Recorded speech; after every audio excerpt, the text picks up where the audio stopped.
The magic നോവലിലേക്ക് സ്വാഗതം. ഒരു പൂവിൻ്റെ മോഹം പാർട്ട് 9. പറയൂ വ്യാസന്റെ ചുമലിൽ കൈവച്ച് വയലിൻ. എനിക്കറിയണം.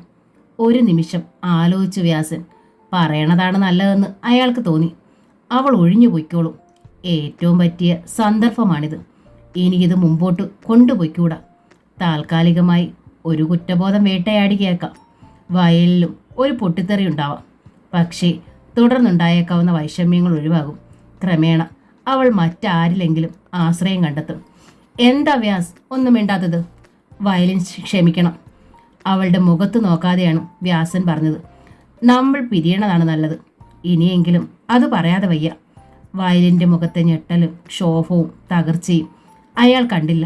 അവളിൽ നിന്ന് മറുപടി ഉണ്ടാകാഞ്ഞപ്പോൾ വ്യാസൻ തിരിഞ്ഞു നോക്കി. വയലിൻ്റെ കണ്ണുകൾ തുളുമ്പിയിരുന്നു.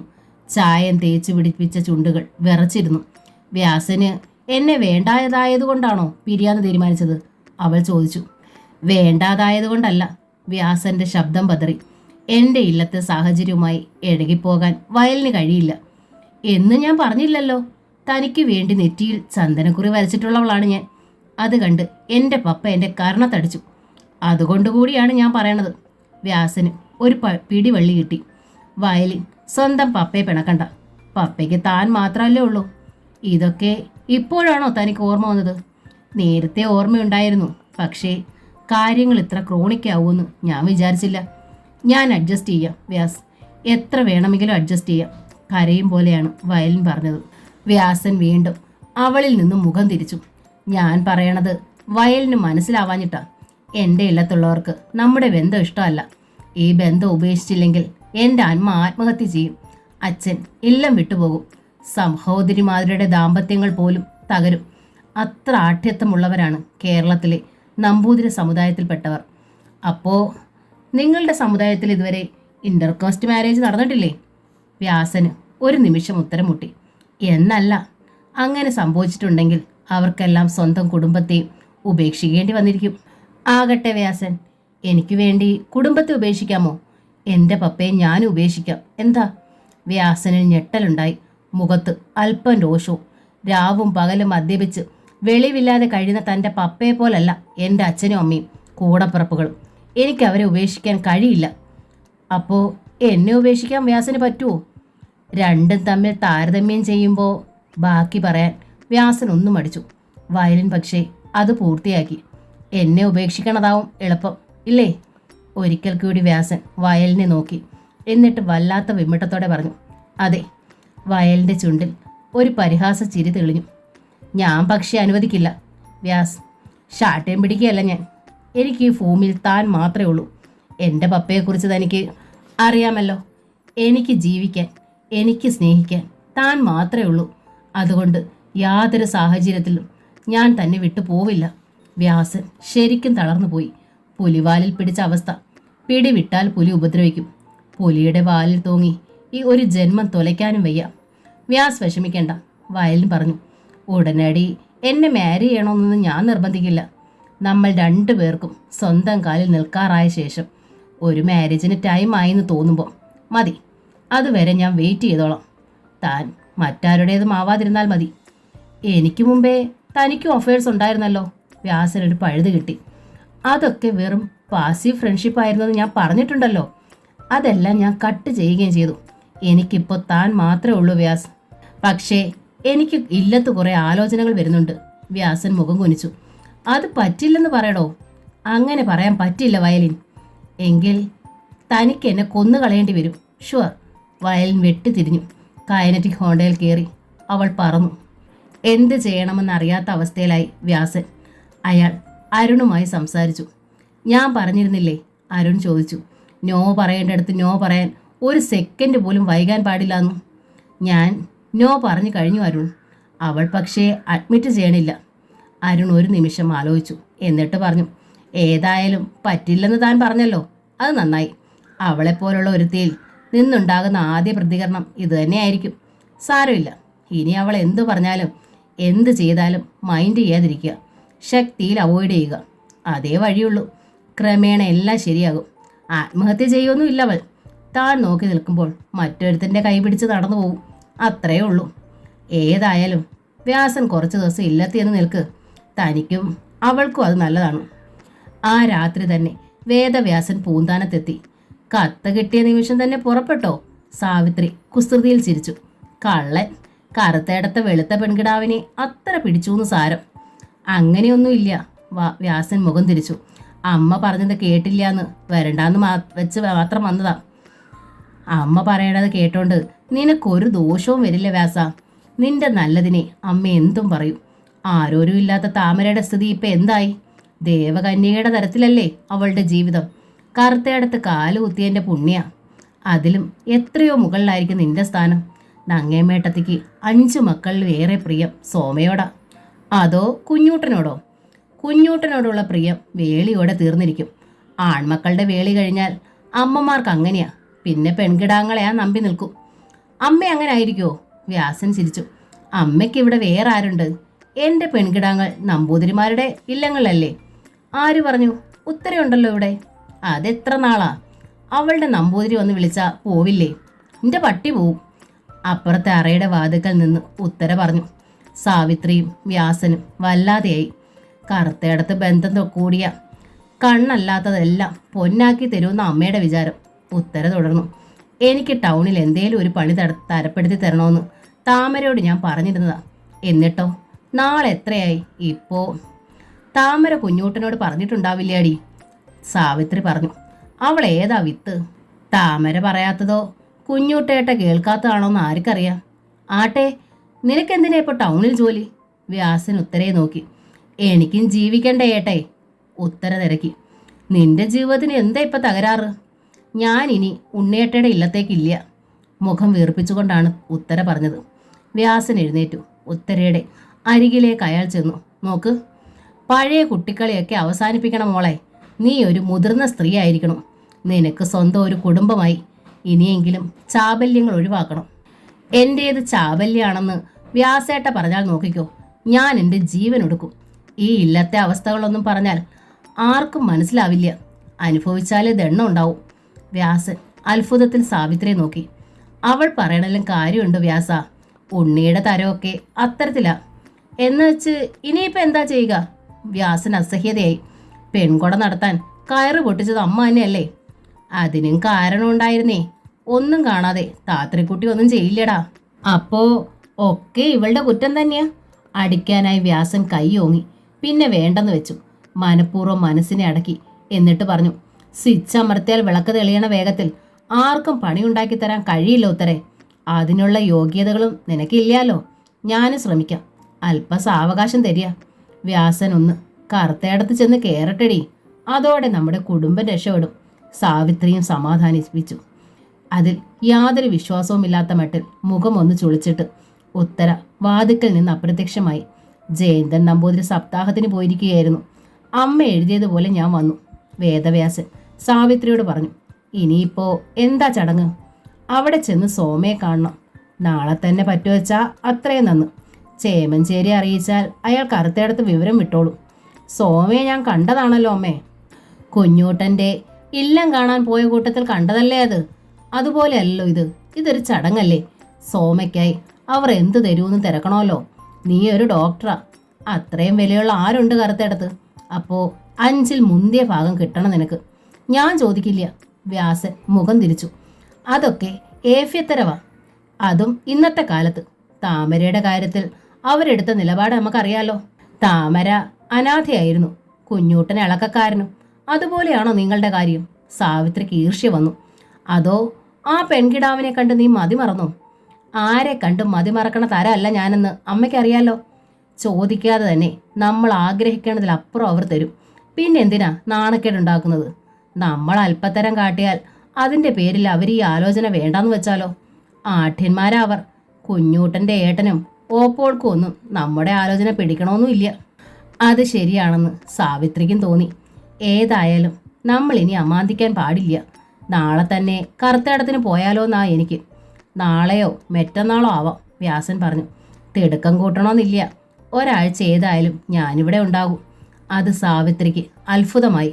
2 നാൾ തികച്ച് ഇല്ലത്ത് നിൽക്കാൻ മടിക്കണവനാണ് വ്യാസൻ. വന്നതിൻ്റെ 3-ാം നാളാണ് അയാളെ ചെന്ന് സോമബാലയെ കണ്ടത്. സോമ ഒന്നുകൂടി സുന്ദരനായിരിക്കുന്നു എന്ന് വ്യാസന് തോന്നി. നിബന്ധനകൾ എന്തേലും? നരഹരി വ്യാസനോട് തിരക്കി. ഒന്നുമില്ല, വ്യാസൻ പുഞ്ചിരിയോടെ ഉറപ്പു നൽകി. അയാൾ മടങ്ങിയതും നരഹരി കുഞ്ഞൂട്ടനോട് പറഞ്ഞു, താമരയുടെ ഏട്ടനാച്ചാലും മെഡിക്കൽ കോളേജിൽ ചെന്നൊന്ന് തിരക്കിയിട്ട് മതി അങ്ങോട്ട് മറുപടി പറയാൻ. കുഞ്ഞൂട്ടൻ ചോദ്യഭാവത്തിൽ താമരയെ നോക്കി. ആയിക്കോട്ടെ എന്ന മട്ടിൽ പുഞ്ചിരിച്ചതേ ഉള്ളൂ താമര. ഞാൻ പോയി തിരക്കാം, കുഞ്ഞൂട്ടൻ അറിയിച്ചു. താൻ തിരക്കണ്ട, നരഹരി ശബ്ദമുയർത്തി. ഞാനും ദത്തനും കൂടി പോയി തിരക്കാം. കന്നത്തരങ്ങൾ അറിയാത്തവനാ താൻ. തളത്തിൽ നിന്ന് എല്ലാവരും പിരിഞ്ഞപ്പോൾ താമരയുടെ ചുമലിലേക്ക് വീണ് സോമ കരഞ്ഞു. എന്തിനെ ഇനി തിരക്കണത്? അവർ ചെന്ന് എന്തു കുറ്റം കണ്ടുപിടിച്ചാലും വ്യാസേട്ടയല്ലാതെ മറ്റൊരാളെ എനിക്കിനി വേണ്ട. കുട്ടി വിഷമിക്കണ്ട, താമര സോമയെ ചേർത്ത് പിടിച്ച് ആശ്വസിപ്പിച്ചു. ആര് വേണമെങ്കിലും ചെന്ന് അന്വേഷിച്ചോട്ടെ, വ്യാസേട്ടയെക്കുറിച്ച് അരുതാത്ത ഒന്നും കേൾക്കില്ല മോളെ, അത്രയ്ക്ക് എനിക്ക് ഉറപ്പാ. ഒന്നും കേട്ടില്ലാച്ചാലും ഇല്ലാത്തത് പറഞ്ഞുണ്ടാക്കാൻ സമർത്ഥരാ വല്യേട്ടനും ദത്തേട്ടെ.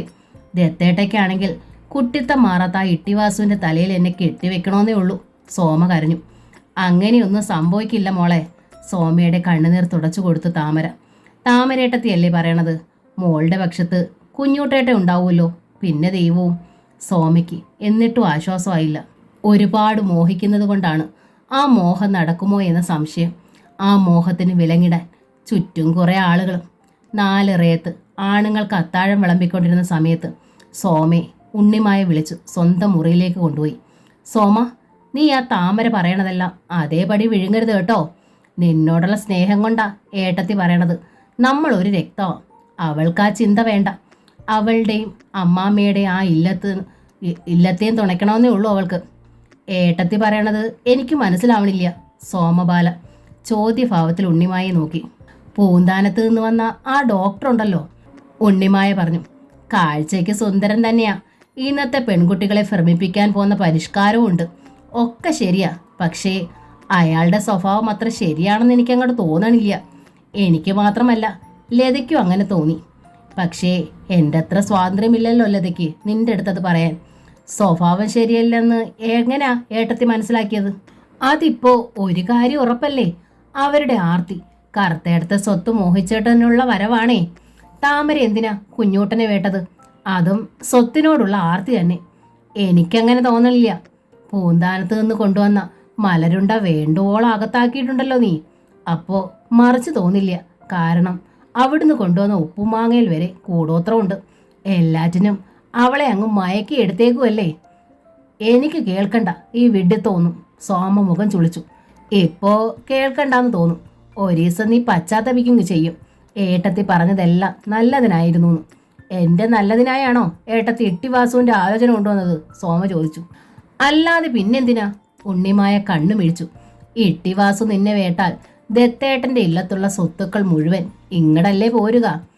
അത്രയ്ക്ക് സ്വത്തുക്കൾ അവിടെ ഉണ്ടാച്ചാ ദത്തേട്ടൻ പിന്നെന്തിനാ ഇവിടെ വന്ന് അട്ടിപ്പേറ് കിടക്കണത്?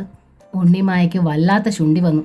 പറഞ്ഞ് പെണ്ണ് മേൽക്കോതയാവുകയാണ്. നോക്കൂ. ഉണ്ണി അനിയത്തിയുടെ നേർക്ക് കൈ ചൂണ്ടി. ദത്തേട്ടൻ ഇവിടെ വന്ന് പാർക്കണുണ്ടെങ്കിലേ അത് നമ്മുടെ ഗുണത്തിന് വേണ്ടി തന്നെയാ. കറുത്തേടത്തില്ലത്ത് മുമ്പ് പെണ്ണുങ്ങളുടെ ഗതി എന്തായിരുന്നു അറിയോ നിനക്ക്?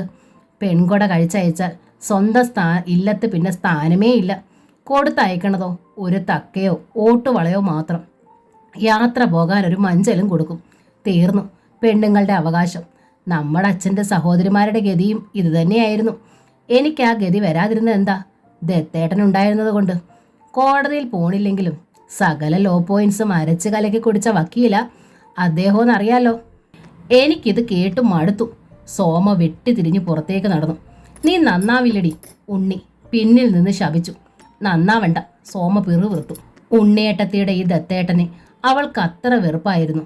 പാടത്ത് പണിക്ക് വരുന്ന പെണ്ണുങ്ങളുടെയും എച്ചിൽ പാത്രങ്ങൾ മോറണ പണിക്കാരുടെയും പിന്നാലെ നടന്ന് കിന്നാരം പറയണ തരമാണ് ദത്തേട്ടൻ. ആണുങ്ങളുടെ ഒപ്പം ഉണ്ടാകുന്നത് അപൂർവം. പെണ്ണുങ്ങൾ എവിടെയുണ്ടോ അതിൻ്റെ മധ്യേ ദത്തേട്ടനെയും കാണാം. മറ്റുള്ളവരുടെ കുറ്റവും കുറവും തേടി നടക്കണം ഉണ്ണേട്ടത്തി. അതൊന്നും കാണണില്ലേ ആവോ. ഞാവൽപ്പഴങ്ങൾ പെറുക്കാൻ തെക്കേ തൊടിയിൽ ചെന്നാൽ മാളിക കെട്ടിൽ നിന്ന് ഇറങ്ങി വരും ദത്തേട്ടൻ. എൻ്റെ സോമയെ, ഈ ഇല്ലത്ത് പിറന്നതിൽ ഏറ്റവും സുന്ദരി നീയാണ് കേട്ടോ. ഈ തൊടിയിലൂടെ ചെരുപ്പിടാതെ നടന്ന് എൻ്റെ അമ്മൂൻ്റെ കാലുകൾ നോവിക്കാതെ. ദത്തേട്ടയുടെ ചെരുപ്പെടുത്തിട്ടോളൂ. ഈ പൂവ് പോലുള്ള ഉപ്പൂറ്റിയിൽ വല്ല മുള്ളും തെറിച്ചാൽ നോവണതേ ദത്തേട്ടയ്ക്കാ. ഇത്ര ശ്രദ്ധയില്ലാത്ത കുട്ടി വർത്തമാനത്തിനിടയിൽ മനഃപൂർവ്വം കൈത്തണ്ടയിലോ ചുമലിലോ തൊടാനും തട്ടാനും ശ്രമിക്കും. പഠിക്കണേ എൻ്റെ പൊന്നേ നീ.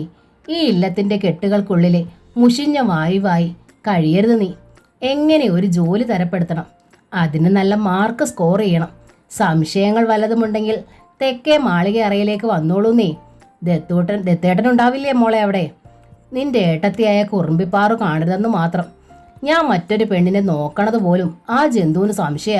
എന്തിന് ലതയോട് മിണ്ടണത് പോലും. ഉണ്ണിയുടെ ഉറ്റ തോഴിയാണല്ലോ ലത. അവൾ പെണ്ണേ അല്ലെന്നുള്ള കാര്യം നമുക്കല്ലേ അറിയൂ. ഇല്ലേച്ചാ ഈ ഇല്ലത്തെ എന്നേ ഒരു കുഞ്ഞിക്കാൽ ഓടുമായിരുന്നു. ഞാനിതൊക്കെ ഉണ്ണിയേട്ടത്തിയോടും ലതേട്ടത്തിയോടും ഒക്കെ പറഞ്ഞു കൊടുക്കട്ടെ? ഒരിക്കൽ ചോദിച്ചു. ദത്തേട്ടൻ്റെ മുഖത്ത് ചോര വാർന്നു. നിന്റെ കുട്ടിയെ ചതിക്കല്ലേ. എനിക്കല്ലാട്ടോ ദോഷം. നിന്റെ ഏട്ടത്തി വല്ല കുളത്തിലോ കിണറ്റിലോ ചാടും. പറഞ്ഞിട്ട് ആൾ തിരിഞ്ഞു നടന്നു. അതാണ് ദത്തേട്ടയുടെ സാമർഥ്യം.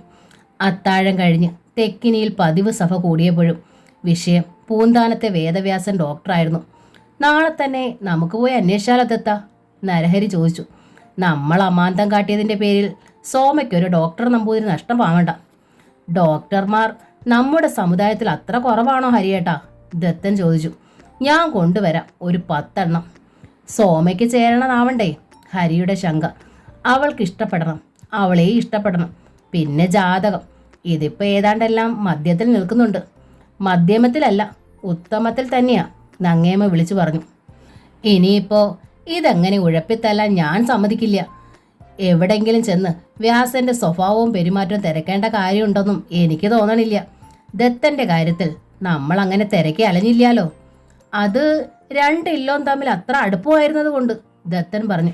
ഇവിടെ അടുപ്പക്കുറവൊന്നുമില്ലല്ലോ. പൂന്താനത്തുനിന്ന് വന്നവളല്ലേ താമര. അവൾ നമ്മളെ ചതിക്കൂ? വ്യാസന്റെ ശീലവും ശീലക്കേടുകൾക്കും അവൾക്കറിയാതെ വരുമോ? അതുകൊണ്ട് കാര്യമില്ലമ്മേ, ഉണ്ണിമായി എതിർത്തു. വ്യാസന് വല്ല ദോഷവും ഉണ്ടായാലും താമരയ്ക്ക് പറയാൻ കഴിയുമോ? ഉടപ്പുറവെന്ന് പറയാൻ കഴിയില്ലെങ്കിലും സ്ഥാനം അതല്ലേ. സോമ വിഷമത്തിൽ താമരയെ നോക്കി. എന്നിട്ട് പിറുപിറുത്തു. ഈ ഉണ്ണിയേട്ടത്തി ഒരാളാ എവിടെ ഇടങ്കോലിടണത്? കുറുമ്പിക്കോലം. സാരയില്ല മോളെ, താമര ആശ്വസിപ്പിച്ചു. ഇല്ലാത്ത കുറ്റം കണ്ടെത്താനൊന്നും ആർക്കും കഴിയില്ല. കുഞ്ഞൂട്ടേട്ട ഇല്ലേ ഇവിടെ നിനക്ക്? മിണ്ടണുണ്ടോന്ന് നോക്ക് ഏട്ടൻ. ആവശ്യമില്ലാത്ത നാവെടുക്കണ തരമല്ല എന്ന് അറിഞ്ഞൂടെ? വേണ്ടപ്പോ മിണ്ടാവൊന്നും ഇരിക്കില്ല. പിറ്റേന്ന് തന്നെ നരഹരിയും ചാരുദത്തനും കാറെടുത്ത് മെഡിക്കൽ കോളേജിലേക്ക് പുറപ്പെട്ടു. സോമ ഭഗവതിക്കാവിൽ കടുംപായസം കഴിപ്പിച്ചു. കോളേജിൽ ചെന്ന് ആരുടെ അടുത്ത് അന്വേഷിക്കാൻ കഴിയും മുമ്പേ ഹരിയും ദത്തനും വേദവ്യാസിൻ്റെ മുമ്പിൽ ചെന്ന് വിട്ടു. എന്താ ഇങ്ങട്? വ്യാസൻ ചോദിച്ചു. ഡോക്ടേഴ്സിനെ ആരെങ്കിലും കാണണോ? പറഞ്ഞോളൂ, എല്ലാവരും നമ്മുടെ സുഹൃത്തുക്കളാ. അതിനല്ല, ഹരിക്ക് ഉള്ള കാര്യം തുറന്നു പറയേണ്ടി വന്നു. ഞങ്ങൾ തന്നെ കാണാനാ വന്നത്. വ്യാസൻ അത്ഭുതമായി. ആലോചന വന്ന സ്ഥിതിക്ക് തന്നെ തൻ്റെ തട്ടകത്തിൽ വന്നെന്ന് കാണണമെന്നല്ലോ. ഇവിടുത്തെ അവസ്ഥകളൊക്കെ ഒന്ന് അറിയുകയും ചെയ്യണമല്ലോ. വ്യാസന് കാര്യം മനസ്സിലായി. അതിനെന്താ, എൻ്റെ പ്രൊഫസറെ പരിചയപ്പെടുത്താം ഏട്ടന്മാർക്ക്. പിന്നെ എൻ്റെ സുഹൃത്തുക്കളും ഉണ്ട്. എല്ലാവരോടും തിരക്കിക്കോളൂ. തിരക്കാൻ വേണ്ടിയൊന്നുമല്ല. ഹരിയിൽ നേരിയ ചമ്മലുണ്ടായി. അമ്മയ്ക്കൊരു നിർബന്ധം. ഇവിടെ വന്നൊന്ന് കണ്ടിട്ട് മതി ഉറപ്പിക്കാനെന്ന്, അത്രയേ ഉള്ളൂ. അതിനെന്താ? വ്യാസന് കൂസലില്ല. അത് നല്ലതല്ലേ. ഞാനൊരു ഡോക്ടറാണെന്നുള്ള കാര്യമെങ്കിലും ഇവിടെ എത്തിയാൽ ഉറപ്പിക്കാമല്ലോ. അതിൽ തെറ്റൊന്നുമില്ല. വ്യാജന്മാരുടെ കാലമല്ലേ ഇത്. നരഹരിയുടെയും ചാരുദത്തിൻ്റെയും മനോഗതം മനസ്സിലാക്കിക്കൊണ്ട് തന്നെയാണ് അയാൾ സംസാരിച്ചത്. ഹേയ്, അങ്ങനെയൊന്നുമില്ല. ചാരുദത്തനിലും കഷായം കുടിച്ച ഭാവം. ദത്തൻ അറിയാവുന്ന ആളായിരുന്നു വ്യാസന്റെ പ്രൊഫസർ. തമ്പുരാനാണ്, പ്രസിദ്ധ ന്യൂറോളജിസ്റ്റും. വ്യാസനോട് അദ്ദേഹത്തിന് നിറഞ്ഞ വാത്സല്യവും മതിപ്പുമാണ്. വ്യാസൻ കേമനാണ്. എനിക്ക് വളരെ പ്രതീക്ഷയുള്ളയാൾ. വ്യാസന്റെ സഹപാഠികൾക്ക് നല്ലതേ പറയാനുണ്ടായിരുന്നു. ഏറ്റവും ഭാഗ്യമായി വ്യാസൻ അനുഭവപ്പെട്ടത് വയലിൽ അന്ന് അവധിയായിരുന്നു എന്നതാണ്. ദോഷമില്ല ഇല്ലേ? മടങ്ങുമ്പോൾ ഹരിദത്തനോട് തിരക്കി. എന്ന് പറയാൻ പറ്റുമോ? ഒരാളുടെ മുമ്പിൽ വെച്ച് ആരും അയാളെ ദുഷിച്ചു പറയില്ല. നമ്മൾ എന്തിനാണ് ചേർന്നതെന്ന് ആർക്കും മനസ്സിലായിട്ടും ഇല്ല. നമ്മുടെ കഷ്ടകാലത്തിനാണ് നമ്മൾ ആ മർക്കടൻ്റെ കയ്യിൽ തന്നെ ചെന്ന് പെട്ടത്. സാരമില്ല, ഹരി ചിരിച്ചു. ഇനിയിപ്പോൾ അന്വേഷണമൊന്നും വേണ്ട. അയാളൊരു ഡോക്ടറെങ്കിലും ആണല്ലോ. സോമയ്ക്കാച്ച വരാൻ പോണതിന് ഇത്തിരി ദോഷ സമയമാണ്. അതിനു മുൻപേ പെൺകൊട നടത്തി വെക്കണത് തന്നെയാണ് നല്ലത്. ദോഷമുള്ള ഒരാളിനെയാണ് ദോഷസമയത്ത് തുണ കിട്ടണേച്ചാ അതൊന്നുകൂടി ദോഷമാവില്ലേ? ചാരുദത്തന്റെ ശങ്ക. അങ്ങനെ കിള്ളി ചെയ്യാനൊന്നും ഇല്ലാലോ ദത്ത. ഹരി ചിരിച്ചു. ഇതങ്ങട് നടക്കട്ടെ, അമ്മയ്ക്കും തൃപ്തിയാവുമല്ലോ. പിന്നെ സോമയ്ക്ക് അവളുടെ ഒരു യോഗവും ഇല്ലേ? നമ്മൾ വിചാരിച്ചാൽ അത് തിരുത്താനാവില്ലാലോ. ചാരുദത്തനെ പോലെ ഏട്ടത്തിയുടെ നമ്പൂതിരി അല്ലല്ലോ ഹരി, സ്വന്തം ഏട്ടനല്ലേ. കുഞ്ഞൂട്ടനോട് ഒരല്പം കുറുമ്പുണ്ടെങ്കിലും അനിയത്തിയായ സോമബാലയ്ക്ക് നല്ലത് വരണത് തന്നെയായിരുന്നു ഹരിയുടെ ആഗ്രഹം. ചാരുദത്തന് പക്ഷെ സഹിച്ചില്ല. സോമയെ ഇട്ടി വാസുവിനെ കൊണ്ട് വേൾപ്പിച്ച് തങ്ങളോടൊപ്പം നിർത്തണതായിരുന്നു അയാൾക്ക് സുഖം. ഈ മെഡിക്കൽ കോളേജിൽ എൻ്റെ ഒരു അനുജത്തിക്കുട്ടി പഠിക്കണുണ്ടേ, ദത്തൻ പറഞ്ഞു. ഇപ്പോഴാ എനിക്കത് ഓർമ്മ വന്നത്. അകന്ന ബന്ധത്തിലുള്ളൊരു കുട്ടിയാ. ഏത് വർഷമാണെന്ന് നിശ്ചയില്ല. എന്നാലും അവളോടൊന്ന് തിരക്കാം. അബദ്ധത്തിൽ ചെന്ന് ചാടിയിട്ട് പിന്നെ പശ്ചാത്തപിച്ചിട്ട് കാര്യമില്ലല്ലോ. നരഹരി പക്ഷെ ഇല്ലത്ത് വന്ന് പറഞ്ഞത് നല്ല അഭിപ്രായം തന്നെയാണ്. ഇനിയിപ്പോൾ തുളച്ചു നോക്കാനൊന്നും പറ്റില്ലാലോ. മനുഷ്യനല്ലേ, ചക്കയോ മാങ്ങയൊന്നും അല്ലല്ലോ. സോമബാലയ്ക്ക് നിറഞ്ഞ സന്തോഷമായി. കുഞ്ഞാത്തോലിൻ്റെ കടുംപായസം ഏറ്റു. ബാല്യക്കാരി ഉമ്മിണിയമ്മ ചിരിച്ചു. ചാരുദത്തനും ഉണ്ണിമായും പക്ഷെ അടങ്ങിയിരുന്നില്ല. തൃശ്ശൂരുള്ള ആ ബന്ധുക്കുട്ടിയെ കാണാൻ അവർ രണ്ടാളും ചേർന്നാണ് പോയത്.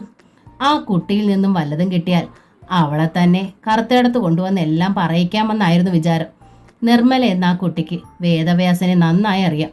വയലിനെയും ചേർത്തുള്ള കഥയും. എന്തിനാ ഇപ്പം അയാളെക്കുറിച്ച് തിരക്കണത്? നിർമ്മല ചോദിച്ചു. ഒരു പെൺകൊടയുടെ കാര്യത്തിനാ. ഉണ്ണിയുടെ അനിയത്തി കുട്ടിക്ക് അയാളുടെ ആലോചന വന്നേക്കണു. പുലിവാലാണ് സംഗതിയെന്ന് നിർമ്മലയ്ക്ക് മനസ്സിലായി. താൻ വല്ലതും പറഞ്ഞാൽ പെൺകൊട മുടങ്ങും. ഒടുവിൽ അതിൻ്റെ കാരണം ഈ വേദവ്യാസന്റെ തന്നെ കാതിലെത്തിയാലോ. മെഡിക്കൽ കോളേജിൽ 2ാം വർഷമാണ് നിർമ്മല. അവിടെ ഒരു ശത്രുവിനെ ഉണ്ടാക്കാൻ അവൾ ആഗ്രഹിച്ചില്ല. ആളെ എനിക്കറിയാം, പക്ഷേ കൂടുതലൊന്നും അറിയില്ല. ആരോടെങ്കിലുമൊക്കെ ഒന്ന് തിരക്കണത് നല്ലത് തന്നെയാ. നിരാശയായിട്ടാണ് ദത്തനും ഉണ്ണിയും മടങ്ങിയത്. പൂന്താനത്ത് നിന്ന് ജയന്തൻ നമ്പൂതിരിയും സാവിത്രി അന്തർജനവും ഉത്തരയും വന്ന് സോമബാലയെ കണ്ടു. ഉത്തരയ്ക്ക് സോമയെ വല്ലാതെ ഇഷ്ടമായി. കുട്ടി ധൈര്യമായി പൂന്താനത്തേക്ക് വന്നോളൂ, അവൾ ക്ഷണിച്ചു. അവിടെ എന്തിനു തുണയായി ഞാനുണ്ടാകും. എങ്കിലും ഉള്ളിൻ്റെ ഉള്ളിൽ ഉത്തരയ്ക്ക് താമരയോടും വേദവ്യാസനോട് പോലും അസൂയയായി. ഇത്ര വലിയൊരു ഇല്ലത്താണല്ലോ അവർ വന്നു കയറിയത്. താനോ ഉണ്ണിയേട്ടൻ്റെ തലയിൽ കെട്ടിവെച്ച അമ്മയോട് പോലും അവൾക്ക് ഈർഷ്യ തോന്നി. കുഞ്ഞൂട്ടൻ്റെ അടുത്ത് ഉത്തര ഒത്തിരി അടുപ്പം കാട്ടി. ടൗണിൽ എനിക്കൊരു ജോലി തരാന്ന് പറഞ്ഞിട്ട് കുഞ്ഞൂട്ടേട്ടൻ മറന്നു, അവൾ പരിഭവിച്ചു. മറന്നില്ല, ഞാൻ ശ്രമിക്കാനുണ്ട്, കുഞ്ഞൂട്ടൻ പുഞ്ചിരിച്ചു. താമരയോടൊപ്പം ഞാൻ ഇവിടെ ഒരാഴ്ച തങ്ങിയാലോ എന്ന് ആലോചിക്കുക, ഉത്തര സാവിത്രിയോട് കെഞ്ചി. അതൊക്കെ വ്യാസന്റെ വേളി കഴിഞ്ഞിട്ട്. ഇല്ലാച്ചാ അത് കുറവാ, സാവിത്രി ശടിച്ചു. വ്യാസൻ വേളിക്കുള്ള ക്ഷണക്കത്തുകൾ അച്ചടിച്ചു. വയലിനെ ഭയന്ന് ഏറ്റവും അടുപ്പമുള്ളവർക്ക് മാത്രമേ കത്തുകൾ വിതരണം ചെയ്തുള്ളൂ. പബ്ലിസിറ്റി കൊടുക്കേണ്ട. അരുണിനെ പോലുള്ള അടുപ്പമുള്ള ചങ്ങാതിമാരെ ചുമതലപ്പെടുത്താനും മറന്നില്ല. എന്നിട്ടും വയലിൻ മിറാൻഡ ആ രഹസ്യം അറിഞ്ഞു. വ്യാസ് മാരി ചെയ്യാൻ പോവുകയാണല്ലേ? അവൾ വ്യാസന്റെ മുന്നിലെത്തി. വ്യാസന് മറുപടി ഇല്ലാതായി. നടക്കില്ലിത്, വയലിൻ പല്ല് ഞെരിച്ചു. ഞാൻ ജീവിച്ചിരിക്കുമ്പോൾ. ഒരു നിമിഷത്തേക്ക് വല്ലാതെ പതറിപ്പോയെങ്കിലും പെട്ടെന്ന് തന്നെ വേദവ്യാസൻ ധൈര്യം വീണ്ടെടുത്തു. തമാശ മട്ടിൽ അയാൾ ചിരിക്കാൻ ശ്രമിച്ചു. താൻ എന്താ വയൽ നീ പറയണത്? തന്നെ കല്യാണം കഴിച്ചോളാന്ന് ഞാൻ വാക്ക് തന്നിരുന്നില്ലല്ലോ. നല്ല ഫ്രണ്ട്സ് ആയിരുന്നു നമ്മൾ. താൻ എനിക്ക് കൂടുതൽ സ്വാതന്ത്ര്യം തന്നു. അത് തൻ്റെ രീതിയായിരിക്കുമെന്ന് കരുതി ഞാനും പരിധി വിട്ടടുത്തു. ഇപ്പോൾ ഇല്ലത്ത് എനിക്ക് വേളി ആലോചിക്കണു. ഇല്ലം വേളി എന്നൊന്നും പറഞ്ഞാൽ എനിക്ക് മനസ്സിലാവില്ല, വയലിൻ പറഞ്ഞു. അതുതന്നെയാണ് നമുക്കിടയിലെ അസൗകര്യവും, വ്യാസൻ ചിരിച്ചു. ഇതെല്ലാം മനസ്സിലാക്കണ ഒരു കുട്ടിയാണ് എനിക്ക് ആവശ്യം. അങ്ങനൊരു കുട്ടിക്ക് എൻ്റെ കുടുംബവുമായി പൊരുത്തപ്പെട്ടു പോകാൻ കഴിയൂ. അതിന് താൻ എന്തിനു തടസ്സം നിൽക്കണു? ഫ്രാങ്കായി പറയാം, വയലിൻ അറിയിച്ചു. എനിക്ക് തന്നെ വേണം. ആ ആഗ്രഹത്തോടെയാണ് ഞാൻ താനുമായി അടുത്തത്. എന്നെ അറിയാവുന്ന എല്ലാവർക്കും നമ്മുടെ ബന്ധം അറിയാം. ഞാൻ മറ്റൊരു വിവാഹം കഴിച്ചു പോയാൽ ഞാൻ വെറും ഒരു സെക്കൻഡ് ഹാൻഡ് ആവും. എനിക്കത് സഹിക്കാൻ വയ്യ. മരണത്തേക്കാൾ ഭയങ്കരമാണതെനിക്ക്. എനിക്കത് അറിയേണ്ട കാര്യമില്ല. വ്യാസൻ ശുണ്ടിയിൽ മുഖം തിരിച്ചു. എനിക്ക് നിന്നെ വേണ്ട എന്ന് നല്ല ഭാഷയിൽ ഞാൻ വ്യക്തമാക്കി കഴിഞ്ഞു. നീയുമായുള്ളൊരു നീണ്ട ബന്ധം ഒരിക്കലും ഞാൻ ആഗ്രഹിച്ചിരുന്നില്ല. ദയവ് ചെയ്ത് എന്നെ ശല്യപ്പെടുത്തരുതെന്നാണ് ഇപ്പോൾ എനിക്ക് പറയാനുള്ളത്. പ്ലീസ്. ചീറ്റ്, വയലിൻ പൊട്ടിത്തെറിച്ചു. ലോകം കണ്ടതിലേക്ക് ഏറ്റവും വെച്ച് ചീപ്പാണ് നീ. വ്യാസന്റെ ഷർട്ടിൽ കുത്തിപ്പിടിച്ചു അവൾ. ഞാനുമായൊരു നീണ്ട ബന്ധം ആഗ്രഹിച്ചിരുന്നില്ല പോലും. പിന്നെന്തേ നീ അത് തുറന്നു പറഞ്ഞില്ല? ആവശ്യം കഴിയുമ്പോൾ വേസ്റ്റായി വലിച്ചെറിയാന്ന് വിചാരിച്ചു അല്ലേ? നോക്ക് വ്യാസ്, നിന്നെ ഞാൻ വിടില്ല. ഒരു തരത്തിലും നിനക്കെന്നെ ഒഴിവാക്കാനുമാവില്ല. എന്ത് ചെയ്യുമെന്നാ നീ പറയുന്നത്? കോസലേനെ വ്യാസം വയലിനെ നേരിട്ടു. നീയുമായുള്ള ബന്ധത്തെക്കുറിച്ച് ഞാൻ എൻ്റെ വീട്ടിലും എൻ്റെ പെൺകുട്ടിയുടെ വീട്ടിലും പറഞ്ഞു കഴിഞ്ഞു. തരത്തിന് അയാൾ ഒരു കള്ളം കാച്ചി നിന്നിൽ നിന്ന് ഗുഡ് ബൈ പറഞ്ഞ കാര്യം നിനക്കിനി ഒന്നും ചെയ്യാൻ കഴിയില്ല. വീമ്പ് പറയാതടാ. വയലിൻ ചിറി കൂട്ടി. നീ മാരി ചെയ്യാൻ പോണത് ഒരു പെണ്ണിനെ തന്നെയാണല്ലോ. എങ്കിൽ അവളെ ഞാൻ പറഞ്ഞു മനസ്സിലാക്കിക്കോളാം. നേരിയൊരു നടുക്കമുണ്ടായ വ്യാസനിൽ. എങ്കിലും അയാൾ വിട്ടുകൊടുത്തില്ല. നീ പറയും മുമ്പ് ഞാൻ അവളോട് എല്ലാം പറഞ്ഞു മനസ്സിലാക്കിച്ചു മോളെ. പോടാ. വയലിൻ ചീറി. നിനക്ക് വയലിനെ അറിയില്ല. ബ്രൂട്ടസ് പറഞ്ഞ് ജയിച്ച റോമൻ ഫൂൾസിനെ തന്നെയല്ലേടാ മാർക്ക് ആൻ്റണിയും കയ്യിലെടുത്തത്. എന്തായാലും പെണ്ണിൻ്റെ മനസ്സ് നിനക്കറിയില്ല. അക്കാര്യത്തിൽ നീ ഒരു നമ്പർ 1 ഫൂളാ. വയലിന് അത് തെളിയിച്ചു തരാം. അവൾ തിരിഞ്ഞു നടന്നു. വീണ്ടും വ്യാസൻ അടിപതറി. വയലിൻ്റെ അടുത്ത് വീരവാദം മുഴക്കിയെങ്കിലും ഒന്നുമില്ലെന്ന് പറയാനുള്ള ധൈര്യം അയാൾക്കില്ല. തൻ്റെ ഇല്ലത്തുള്ളവർ പുറത്താലും കറുത്തേടത്തുള്ളവർക്ക് ആലോചിക്കാനാവാത്ത കാര്യമാണ് വയലിൻ സംഭവം. പ്രത്യേകിച്ചും സോമബാലയ്ക്ക്. ഒരു പളുങ്ക് പാത്രമാണവൾ. ദൂരക്കാഴ്ചയിലേ അറിയാം. ഉടഞ്ഞു പോയാൽ പിന്നെ ആ കഷ്ണങ്ങൾ കൊണ്ടൊരു പ്രയോജനം ഉണ്ടാവില്ല. പിന്തിരിപ്പിക്കാൻ ഒരണി തന്നെ ഉണ്ടാവും. ഒപ്പം എന്താണ് ഇനി ചെയ്യുക? വയലിനെ ചെറുക്കുന്നത് എങ്ങനെ? ആലോചിച്ചിട്ട് ഒരെത്തും പിടിയും കിട്ടിയില്ല വേദവ്യാസന്. പൂന്താനം ഇല്ലത്ത് വേളിയുടെയും കറുത്തേടത്തില്ലത്ത് പെൺകൊടയുടെയും ഒരുക്കങ്ങൾ നടക്കുകയാണ്. താമരെ, കുട്ടി ഒന്ന് പൂന്താനം വരെ പോകണം. നങ്ങേമ ആവശ്യപ്പെട്ടു. കുഞ്ഞൂട്ടനെയും കൂട്ടിക്കോളൂ. നിങ്ങൾ ഇവിടത്തേതുമാണ്, ഒപ്പം അവിടത്തേതുമാണ്. രണ്ടിടത്തേക്ക് നിങ്ങളുടെ കണ്ണുകൾ ചെല്ലേണ്ടതാണ്. അത് കടമയുമാണ്. താമരയുടെ അമ്മായിക്കാണെങ്കിൽ പിണങ്ങാൻ അധികം കാരണങ്ങളൊന്നും വേണ്ടല്ലോ. ഇവിടുന്ന് അവിടേക്കല്ലേ പെണ്ണിനെ അയക്കേണ്ടത്. അപ്പോൾ നമ്മൾക്കാണ് കരുതലും ശുഷ്കാന്തിയും വേണ്ടത്. അവിടെ ഒരുക്കങ്ങൾ എത്രയുടെ ആയെന്നു ഒന്ന് പോയി അന്വേഷിക്കണം. വല്ലതും നമ്മളായി ചെയ്യേണ്ടതുണ്ടെങ്കിൽ അതിനി ഒട്ടും അമാന്തം പാടില്ല. അമ്മ പറഞ്ഞതെല്ലാം താമര ശിരസാ വഹിച്ചു. കുഞ്ഞൂട്ടനെയും കൂട്ടി അവൾ പൂന്താനത്തെത്തി. ജയന്തൻ നമ്പൂതിരിയും സാവിത്രി അന്തർജനവും തൃപ്പങ്ങോട്ടേക്ക് ക്ഷണിക്കാൻ പോയിരിക്കുകയായിരുന്നു. അകത്തുണ്ടായിരുന്ന ഉത്തര മാത്രം. പക്ഷേ പുറത്തെ തൂണിൽ പിടിച്ച് ഒരാൾ നിന്നിരുന്നു. കണ്ണന്മാരാർ. ഗൾഫിന് പോയില്ലേ ഇദ്ദേഹം എന്നാണ് താമര ആദ്യം ആലോചിച്ചത്. പക്ഷേ ചോദിച്ചില്ല. ഉത്തരയാണെങ്കിൽ അപ്പോഴേക്കും വാതിൽ കടന്നെത്തിയിരുന്നു. ആരും ചോദിക്കാതെ തന്നെ അവൾ വിശദീകരിച്ചു. അച്ഛനെ തിരക്കി വന്നതാ കണ്ണൻ. കുഞ്ഞൂട്ടൻ താമര ഒന്ന് നോക്കി. എന്നിട്ട് അകത്തേക്ക് കയറിപ്പോയി. കണ്ണൻ്റെ മുഖത്ത് വല്ലാത്തൊരു പതർച്ചയുണ്ടായിരുന്നു. അത് മനസ്സിലാക്കി താമര ചോദിച്ചു, ഗൾഫിന് പോണ കാര്യം പറഞ്ഞിട്ട് പോയില്ലായിരുന്നോ? ചോദ്യം കണ്ണനോടായിരുന്നെങ്കിലും മറുപടി പറഞ്ഞത് ഉത്തരയാണ്. യാത്രയ്ക്കുള്ള എല്ലാ പേപ്പേഴ്സും ശരിയായതാ മോളെ.